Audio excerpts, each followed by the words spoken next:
आप सभी को सकट चौथ की ढेर सारी शुभकामनाएं। सकट चौथ का व्रत स्त्रियां अपनी संतान की रक्षा के लिए करती हैं, उनके उज्ज्वल भविष्य के लिए, अच्छे स्वास्थ्य के लिए करती हैं।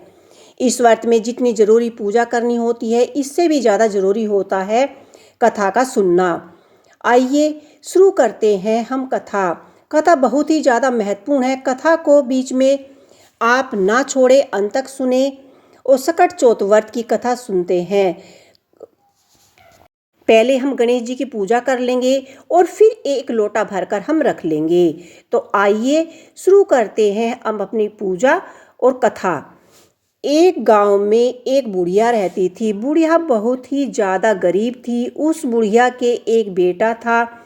बुढ़िया का बेटा गांव में पशुओं को जंगल में चराने के लिए जाता और बदले में उसे चराई मिलती, उससे उनका घर चलता।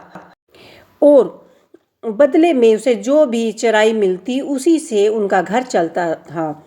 इसी तरह से दिन कट रहे थे। एक दिन बुढ़िया के बेटा बेटी जब पशुओं को चराने के लिए जंगल में जा रहे थे तो रास्ते में उसकी चाची ताई मिल गई और बोली कि बेटा, तुम तो सारा दिन जंगल में पशु चराते फिरते हो। तुम्हारी माँ तो बैठ के पकवान बना बना कर खाती है। लड़का बोला, ऐसा तो नहीं हो सकता। तब चाची ताई बोली कि तुम्हें भरोसा नहीं है तो आज थोड़ी देर पहले जाकर देख लेना, खुद अपनी आंखों से देखोगे। लड़के ने सोचा, ठीक है, देखने में क्या हर्ज है। लड़का जिस समय अपने घर से रोज जाता था उसी थोड़ी देर पहले आ गया। उस दिन सकट चौथ का व्रत था और बुढ़िया तिलकुट बना रही थी। कढ़ाई चढ़ा रखी थी और तिल भून रही थी। जब यह देखकर लड़के ने सोचा कि मेरी ताई चाची तो ठीक ही कह रही थी कि मैं तो जंगल में भूखा प्यासा पशुओं को चराता फिरता हूँ। मेरी माँ तो पीछे पकवान बनाकर खाती है। उसको ताई चाची की सीख लग रही है। लड़का बोला, मैं माँ को तो घर से निकालूंगा। माँ बोली, बेटा क्या बात हुई जो तूने ऐसा सोचा? बेटा बोला कि माँ, मैं तो चला जाता हूँ जंगल में, मैं तो तुम पीछे से पकवान बनाकर खाती हो। मुझे खिलाना तो दूर, तुम मेरे लिए बचाकर भी नहीं रखती हो। अब तो मैं इस घर में नहीं रह सकता, तो जंगल में जाऊंगा। बुढ़िया ने बहुत समझाया कि बेटा, आज सकट चौथ का व्रत है, इसलिए तिलकुट बना रही थी, लेकिन बेटा नहीं माना।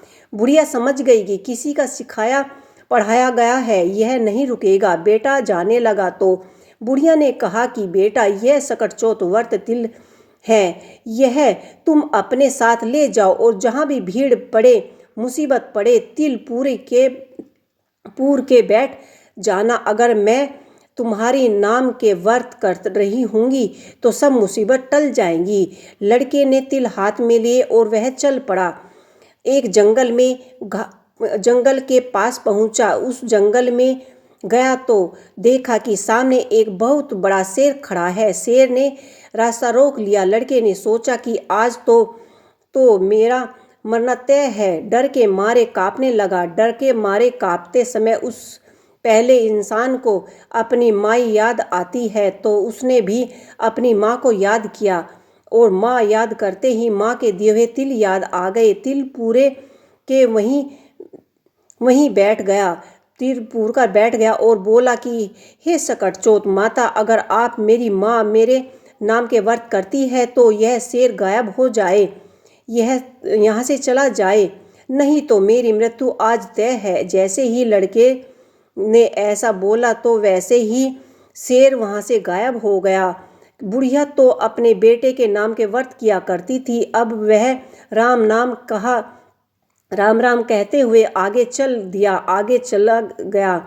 वहीं बड़ी नदी आई और उफान ले रही थी। अब उसने सोचा कि अगर मैं नदी पार करूंगा तो मैं डूब जाऊंगा और मर जाऊंगा, क्योंकि नदी का बहुत ही बहाव तेज था, तूफान आया हुआ था। और अगर अब मैं यह नदी पार नहीं करूंगा तो रात हो गई होगी और पिछले जंगल में जंगली जानवर मुझे नहीं छोड़ेंगे, मुझे खा जाएंगे। आगे कुआं, पीछे खाई, याद आई माई। अब तो तिल पूरे के बैठ गया और बोला कि हे सकट चौथ माई, अगर मेरी माँ मेरे नाम के व्रत रख करती थी तो यह नदी 2 हिस्सों में बट जाए और मुझे रास्ता दे देगी, नहीं तो आज मेरा मरना तय है।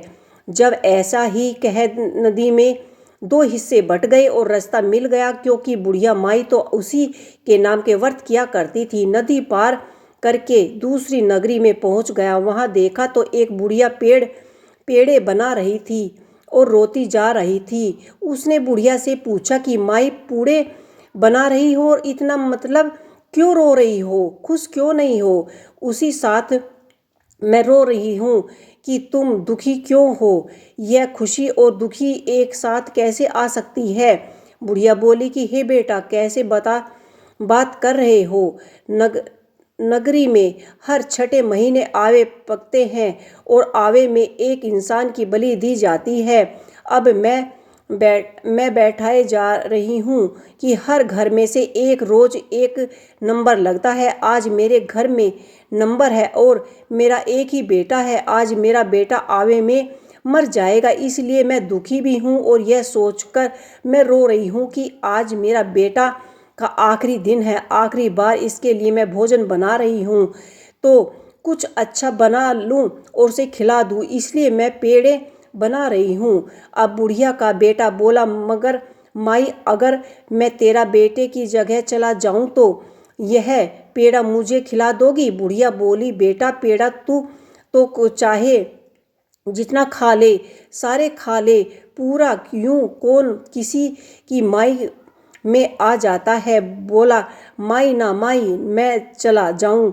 भर पेट पूरे खाके वह सो गई। रात को सैनिक बुलवाने के लिए आए। अब बुढ़िया कभी कुंडी खटखटाते, कभी चौखट बजाते, कभी वासना खटखटाते। इस तरह से ये कहानी सुनी।